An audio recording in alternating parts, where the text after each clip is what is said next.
Good afternoon, everyone. Welcome. Happy Thursday. Thank you for joining us. For those of you who don't know me, I'm Amy Webb, the Senior National Sales Executive for the Broker Channel. And I'd like to, first of all, thank you for taking the time out of your day to join us. And now I'd like to introduce our superstar, Barend Pols. Thank you for joining us today, Barend. He is the Senior Manager of Appraisal Quality and Appraisal Relations nationally. So he's a very busy guy. So thank you for taking the time today, Barend.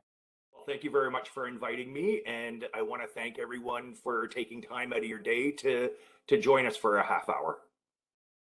Yeah, we have a busy schedule here, so we're excited to go over a few questions. We are going to discuss today some of the top questions that we get from the brokers, from yourselves, and just a couple items quickly. First off, if you do have additional questions throughout the webinar, feel free to post those in the Q&A or the chat, and at the end of our conversation, if we do have time, we will address them. And if not, you can feel free to reach out to me anytime. My contact information will also be posted there. So if you don't get your questions answered today, please do reach out. I'm more than happy to have a conversation with you. Just one other item quickly on our portal. Make sure if you sign in there on the top, there is a message you can click on, which will give you access to our upcoming events. We do have some additional webinars happening over the next month and a bit till the end of the year. So there are some great upcoming events and webinars. You're more than welcome to join. So we'll get things started. First question, Barend, why do some appraisals take longer than others? So it really depends where the subject property is. If we get an order in Toronto, we have so many suppliers in that market that we can turn the appraiser around fairly quickly. But if we start getting into rural or remote areas, the pool of appraisers there is a lot less, and depending upon their workload, they're going to take longer to get the appraisal done. For sure. I think too, a lot of people have to keep in mind that the appraisers are always out on the road, right? So, that's not just a quick, they're at their desk and they're able to do it. I think they block their schedules accordingly. So they may go out on the road all day doing different appraisals in different homes and be all over and then back doing the reports. It could be late into the evening or night, right? So I think that's just another piece to keep in mind as well. Exactly. They're booking out their appointments anywhere between 3 and 5 days. So, I think the next question is going to be about rushes. So we can. It is actually, yes, for rush appraisals, what would be a reasonable turnaround time? Again, it's going to depend where the market is. If we get a rush appraisal request in, say, Toronto, Ottawa, Vancouver, we can probably turn them around fairly quickly. We had a rush appraisal in Windsor not too long ago, and that appraiser did an amazing job, and he turned it around in 7 hours. So, but that's really unusual. Normally, for a rush appraisal, we do need at least 24 hours to get it done. We have to make the phone calls. We have to find a firm that is available to do that. But also keep in mind, the rush appraisals do come at a cost, a premium, because they have to rearrange their schedules in order to fit this rush in. Makes sense for sure. And just in terms of accuracy too, with notes and different things, because I feel like a lot of times, just from my previous live, and doing mortgages myself, and I feel like lots of times, we submit things as a rush, and maybe they're not always a true rush, and then a lot of them maybe get treated as non-rushes when maybe they are actually true rushes. So I think it's really important too to make sure the notes are really clear, or that they highlight exactly why it's a rush. If it's not a condition of financing, then just make sure it's really clear so that we can, assign them accordingly, right? Exactly. And on that note as well, with a rush and with all appraisal requests, but especially with a rush, try to give us as much information as possible. Try to give us the purchase and sale agreement, or if it's under construction, give us the costing, the plans, give us as many contact numbers as possible to get a hold of the applicant. Nice. That's great. Um, Now, this one definitely comes up a lot. We get a lot of questions around this. This one specifically, when I am moving a report from one lender to another, isn't the lender just changing the name on the report? The answer to that is no.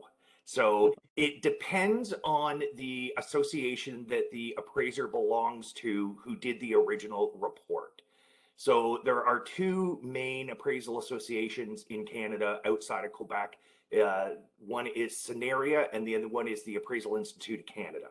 So if the Appraisal Institute of Canada appraiser is the one that did the original report, they will provide what's called a letter of transmittal.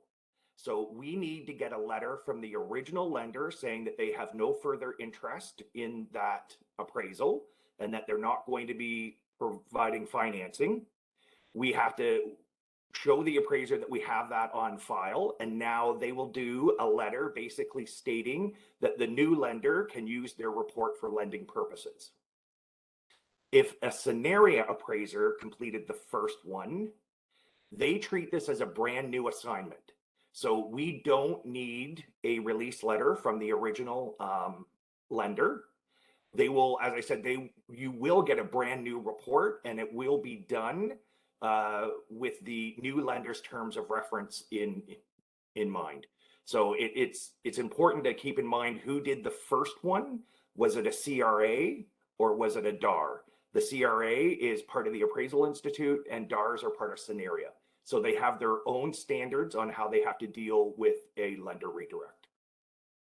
And how does the broker know that which one it is, or do they have to submit it differently? No, they would still go into the portal. They would still order a lender redirect, and then we would assign it back to the original appraiser, and the appraiser would know what to do based upon their standards.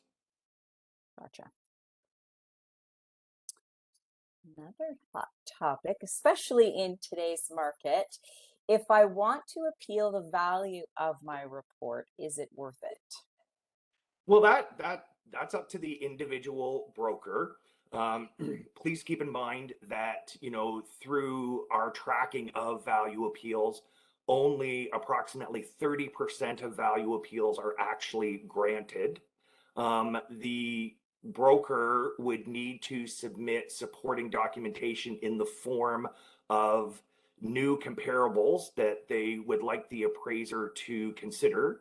But with that in mind, please try to keep it to 2 or 3 comparables.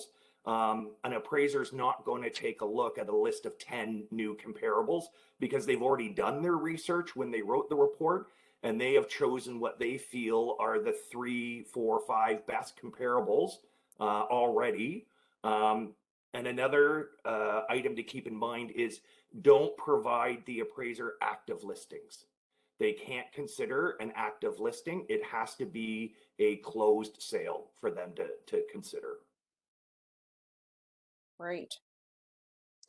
And did you not say, was there a percentage that, like, roughly, I mean, again, these are questions coming from the brokers. So is there a certain percent that do get approved? And do you think that it's just because, again, they give such good comparables? And I mean, it's hard in this market too, right? A lot of people are now, before everything was so busy, and now things, value appeals are coming in because everybody's thinking their house is still maybe up here, and everyone, there has been drops, but it's a tough market right now as well, right?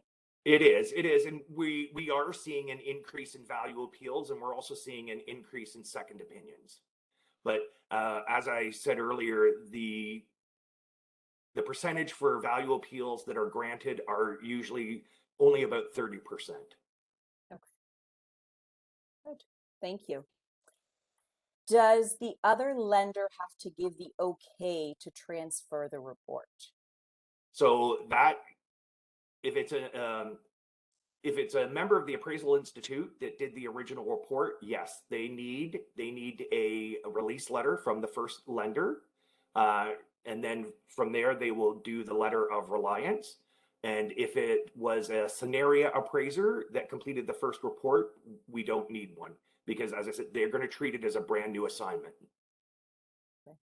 And one question I'd like to add on this, because this has actually come up a few times. So when these are coming in, what is a realistic turnaround time for these lender redirects or value appeals? Because I think sometimes if someone has a condition of financing and say something's not approved and then they're sending it to another lender and right, sometimes they're like, oh, well, I need it today. I need it today. And again, I think we have to, if we can set some realistic expectations up front, it would make things easier too. So for a value appeal, we ask the appraiser to, look at the comparables that were sent, and we give them 24 hours. And the call center will start following up with the appraiser if they have not dealt with the value appeal. For a lender redirect, again, we try to get them in within 24 to 48 hours. Okay, great. So again, just because I don't want to beat this one to death, but because it comes up so often, so if you could just recap again, what would you say are the main parts to this that we need to do up front and make sure we have submitted, just so that it's very clear, and then we can reiterate that would be awesome.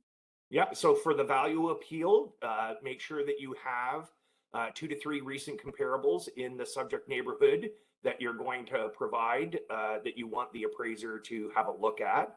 Again, try to keep it to 2 or 3. They're not going to look at 10.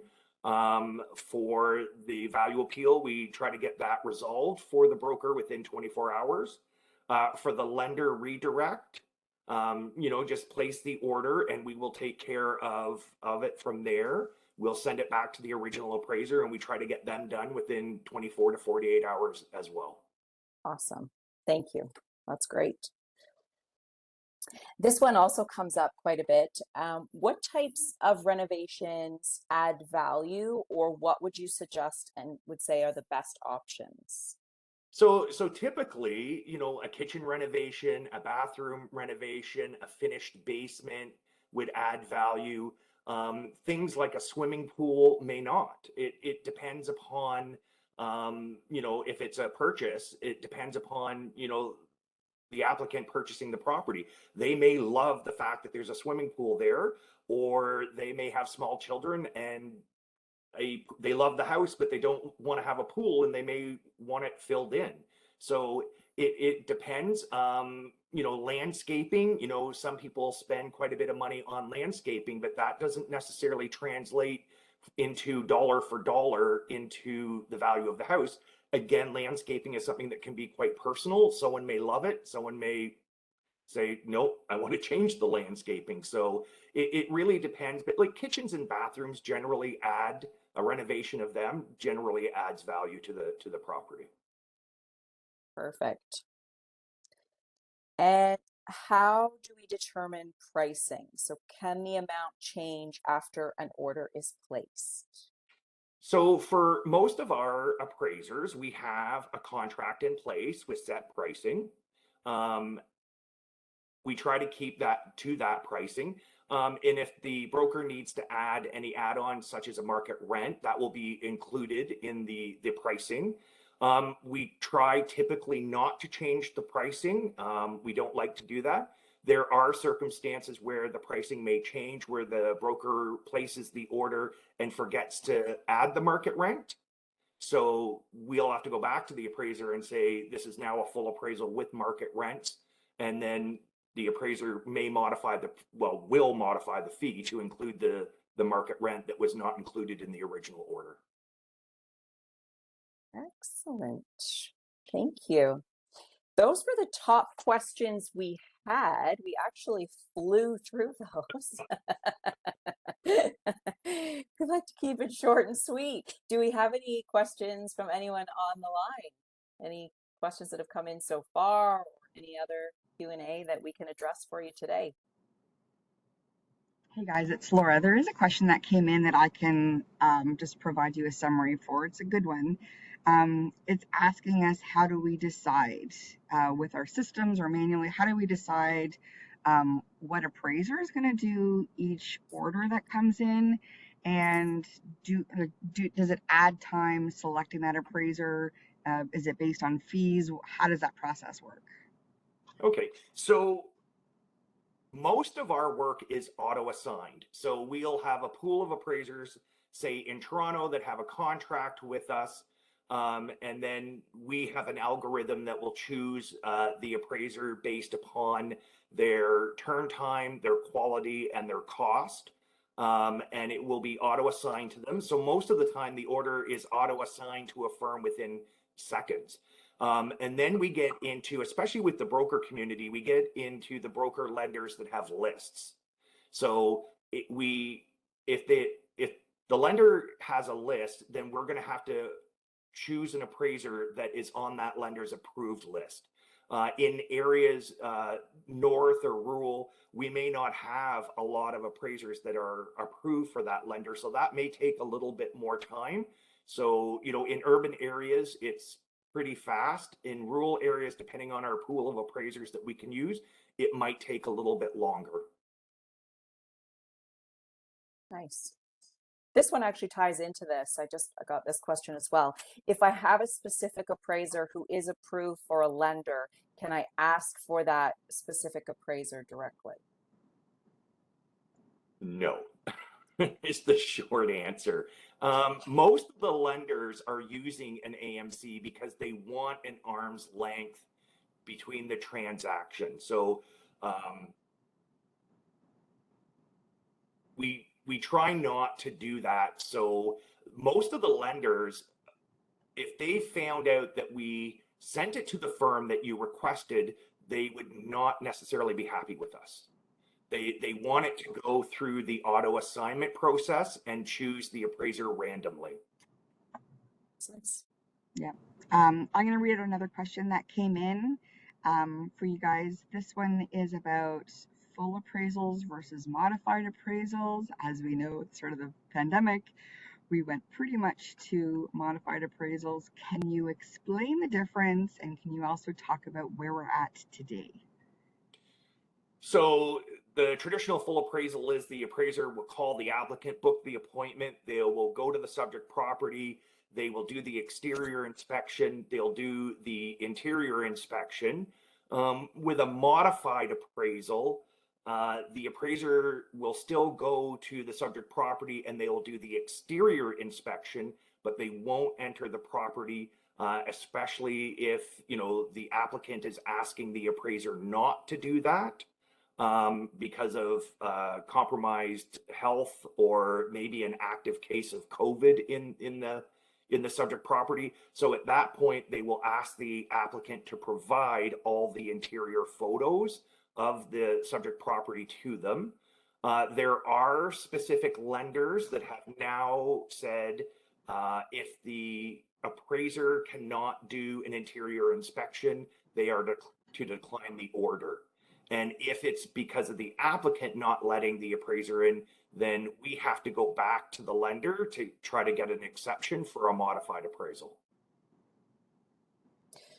Which I think makes sense, because if at the end of the day, I think this came up before, Barend, but when we were going through the appraisals, I mean, if realistically, is a client going to take pictures of mold on the wall or a structural damage right? So I think from a lender's perspective, that makes sense. Oh, absolutely. From the lender's perspective, they're going to want the traditional full appraisal where the appraiser goes in and takes all the interior photos for exactly that reason. Because if there is mold in the basement, are you going to be sending that photo to the appraiser? Right. Yeah, there's a bit of a follow-up question, and I think you touched on it a little bit. So if this is a little bit repetitive, let's just go with it.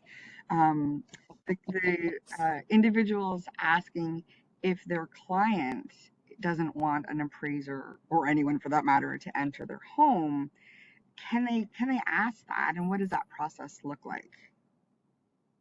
So we do get we still get requests where the appraiser calls the applicant to set up the appointment, and the applicant can say, we have an active case of COVID in the house, and so for your safety, our safety, we would prefer you not to come into the house.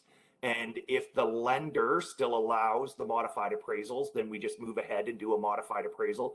If it's with a lender that doesn't allow modified appraisals anymore, then we do need to get permission from the lender's head office to make an exception. And we explain to them that the appraiser is willing to do an interior inspection.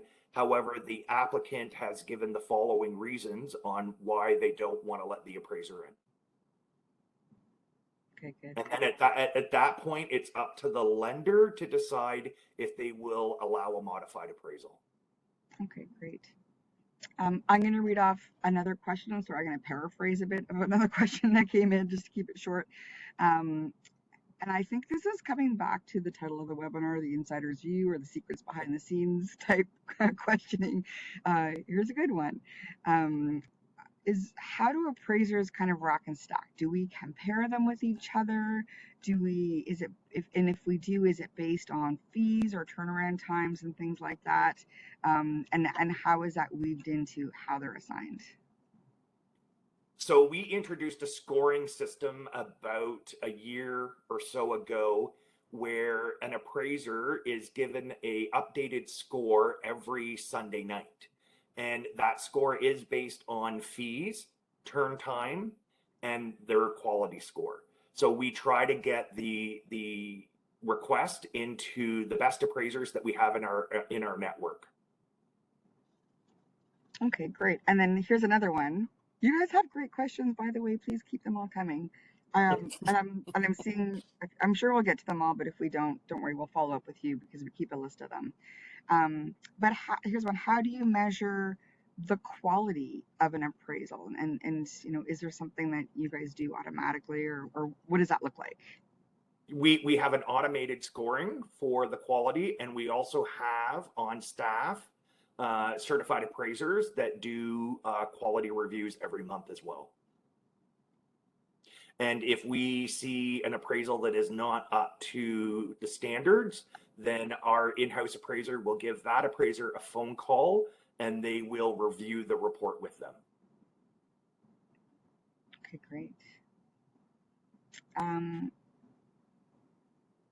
Do we prioritize? I'm adding to someone's question here. They say, do appraisers prioritize any orders based on if it's a purchase or refi versus default appraisals? Do appraisers do that, or do we do any sort of prioritization based on the mortgage type or the customer need or anything like that? Well, they'll prioritize if we ask them to, if it's a rush. Many firms will try to prioritize the purchase deals first because they're more time sensitive than a refinance. So it is up to the individual firm on how they deal with this, but I would say the majority of them try to get their purchase deals done first. Okay, great. There's a question around delays. What are some of the common delays that we see in the process? And this is a big question, I'm not gonna lie. Is there anything that they can do about them, or are the delays usually like on the broker side or the client side, or what does that look like? So the delays can happen on both sides. Sometimes the appraiser will log that they've booked the appointment based upon their availability, but we also see many delays where we're missing information. As an example, we're missing the purchase and sale agreement. You know, the appraiser will go in, they'll look at it, they'll see that it's a purchase. The purchase and sale agreement has not been attached, so they'll have to log a delay that they're waiting for that. Sometimes only one phone number is provided, and if the phone number is incorrect, the appraiser will log a delay that they're waiting for an updated phone number. That's one of the reasons why we ask when you place your order, try to give us as much information, alternative phone numbers up front, so that the appraiser has more options.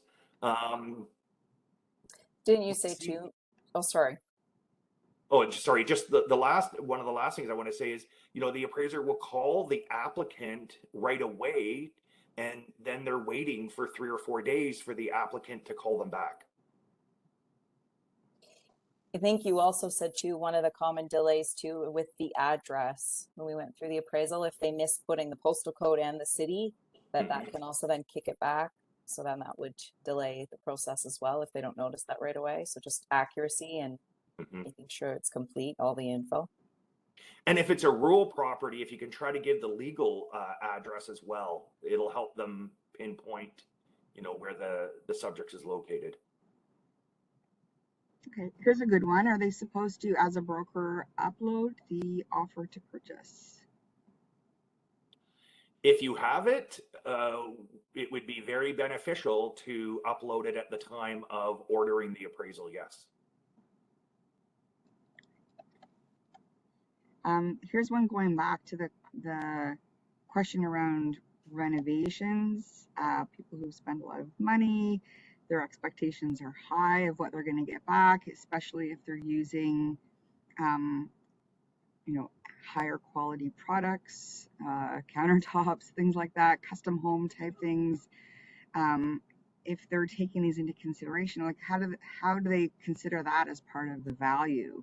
And I'm guessing this is a little bit of that HGTV effect where people are expecting maybe the equal amount or magically more money that they put into the house to come back. Can you talk a little bit more about that? Yeah, so when the appraiser does the walkthrough, especially if they get to do the interior inspection themselves, they're going to look at the finishes, they're going to look at the quality of the materials used, and they'll take that into consideration, most definitely. So that's why it's important that, you know, the appraiser does get into the subject property so that they can take a look around, and that is something that they're going to look at.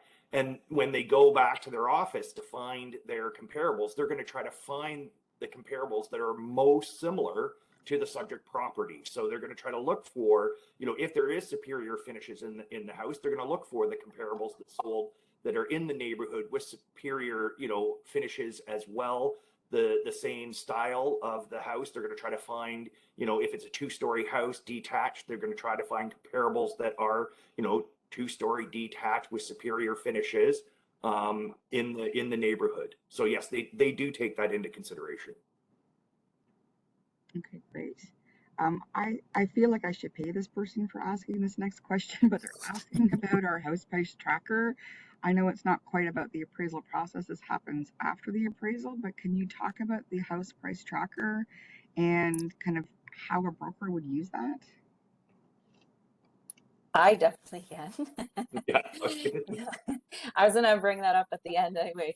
But yeah, the house price tracker on the portal, a phenomenal tool. You can pull that up, plug in the address, and it will give you an estimated value of the home. It does have options in there as well. If it's a single, detached, it also shows if you put renovations. And then that is a nice form you can literally print out. It's branded with your name then and RPS, and that's a tool that you can use to give your clients. It's especially a great if you're doing a refi and you're having that conversation with the client.